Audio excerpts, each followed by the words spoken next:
তারাবি পড়ানোর পর টাকা নেওয়ার বিধান কি? মহিলাদের তারাবি পড়ার নিয়মটা জানতে চাই। রোজা না রাখতে পারলে কি তারাবি পড়া যাবে? আসলে গ্রামে অনেক মসজিদে তারাবির নামাজ 4 রাকাত পর সালাম ফেরানো হয়। এক সালামে 4 রাকাত পড়া উচিত কিনা? মহিলাদের তারাবি পড়ার নিয়মটা জানতে চাই। পুরুষ এবং মহিলাদের তারাবি পড়ার নিয়ম ভিন্ন নয়, বরং পুরুষরা যেভাবে তারাবি পড়বেন মহিলারা সেভাবে নামাজ পড়বেন। মহিলারা বাসা বাড়িতে তারাবি পড়বেন যদি মসজিদে কোনো জামাতে তারা সামিল হন। কখনো কোথাও গিয়েছেন, সেখানে জামাত হচ্ছে, সামিল হয়ে গেলেন, নামাজ হয়ে যাবে। কিন্তু বাসায় পড়াটা তাদের জন্য অবশ্যই উত্তম। এবং মহিলারা যদি পরিবারের সদস্যরা নিজেরা জামাতে নামাজ পড়েন সেটাও তারা করতে পারেন। তবে জামাতের জন্য ডাকডোল পিটিয়ে অন্যদেরকে সমবেত করা, কোথাও কোথাও মেয়েদের তারাবি নামাজের জন্য আলাদা মসজিদ তৈরি হচ্ছে, এরকম আমি জানতে পেরেছি। এরকমটি শরিয়ার মেজাজ, শরিয়ার যে নির্দেশনা তার সাথে কিন্তু যায় না।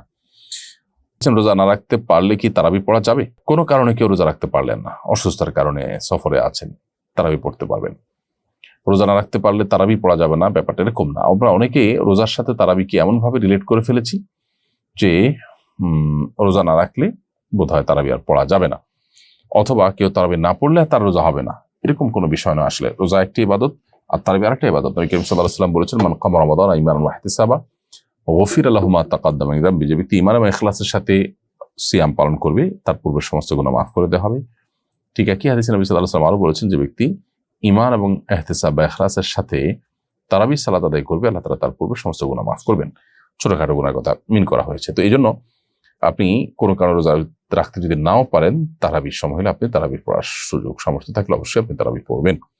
গ্রামে অনেক মসজিদে তারাবির নামাজ 4 রাকাত পর সালাম ফেরানো হয়। এক সালামে 4 রাকাত পড়া উচিত কিনা? না, এক রাকাতে 4 রাকাত তারাবি যদি কোথাও পড়ে থাকে কেউ, এটা অবশ্যই সঠিক নয়। কারণ নবী করিম সাল্লাল্লাহু আলাইহি ওয়াসাল্লাম বলেছেন, সালাতুল লাইলি ওয়ান নাহারি মাসনা মাসনা, রাত এবং দিনের নামাজগুলো 2 রাকাত 2 রাকাত করে। নফল সুন্নত যে নামাজগুলো আছে, নফল নামাজগুলো বিশেষ করে এগুলো সব 2 রাকাত 2 রাকাত করে। তাছাড়া তারাবির নামাজ 2 রাকাত 2 রাকাত করেই হলো সুসাব্যস্ত। 4 রাকাত এক সালামে পড়াটা সাব্যস্ত বা প্রমাণিত নয়। বিধায় কোনো মসজিদ এটা যদি করে থাকে সেটা অবশ্যই ভুল।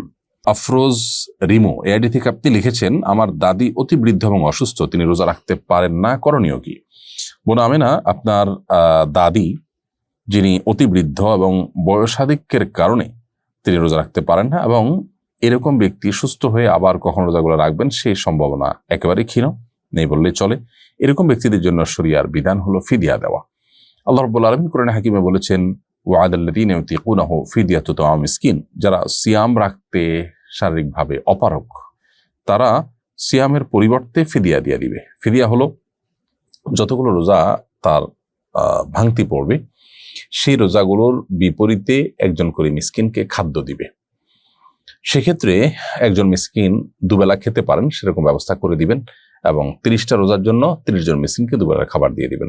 শুধু যদি চাল কিনে দেন তাহলে সেক্ষেত্রে আমরা যে ফিতরা দিয়ে থাকি, একটা রোজার জন্য একটা করে ফিতরা, 30টা রোজার জন্য 30টা ফিতরার সমপরিমাণ খাদ্য আপনি কোনো গরিবকে কিনে দিলেন।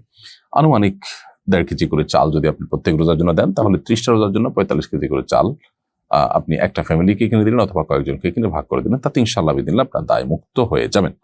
তারাবি পড়ানোর পর টাকা নেওয়ার বিধান কি? খতম তারাবিতে কোরআনে কারিমের তেলাওয়াত এবং খতম দেওয়া এটাই হলো মুখ্য, আর কোরআনে কারিমের তেলাওয়াতের বিনিময়ে দেওয়া নেওয়া জায়েজ নয়। সেই দৃষ্টিকোণ থেকে উলামা ইকরামের প্রসিদ্ধ ফতোয়া হলো যে তারাবি, খতম তারাবির বিনিময়ে দেওয়া নেওয়া জায়েজ নয়। এক্ষেত্রে হাফেজ সাহেবদের আমরা ওয়াক্তিয়া নামাজের ইমাম হিসাবে নিয়োগ দিতে পারি, সেটা হতে পারে 1 ওয়াক্ত 2 ওয়াক্ত, এবং এরপর তাদেরকে সেটার জন্য আমরা বেতন বা তাদের যে প্রাপ্য ভাতা সেটা আমরা ঠিক করি, সেটা আমরা দিতে পারি। এটাও যাতে ছলছাতুরি টাইপ না হয় সেটা আমাদের নিশ্চিত করা দরকার।